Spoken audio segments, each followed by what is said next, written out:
الكارثه اللي حصلت. قال لك اصلك اللي عمل فينا كده ان احنا عملنا عجز مالي في موسم 2022 موسم 2023 بحوالي مليار و80 مليون جنيه. اقسم بالله قسما بالله انتوا لو جايبين مستوردين كده قطع غيار سيارات من الخارج مش هتعجز في الرقم المتخلف ده بجد. الرقم ده انت مش فاهم، انت بتتاجر في حاجه عجيبه خليك في الرقم المتخلف الكبير قوي ده. رقم كبير جدا يا جماعه، انتوا عارفين يعني مليار؟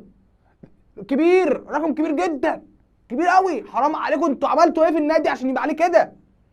عملت ايه في نادي الزمالك عشان يبقى عليه الرقم ده؟ انت متخيل الرقم؟ انا اقسم بالله انا لما قاعد بحضر بقى وبجيب المعلومات ده انا قلت ده التفاصيل لسه جايه. التفاصيل دي قال لا ايه ده.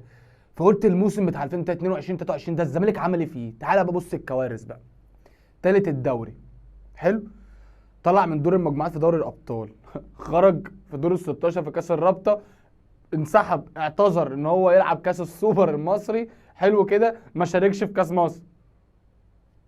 وعايز اقول لك على حاجه، الموسم اللي قبليه الزمالك كان متصدر الدوري واخد الكاس وكانت الدنيا جميله.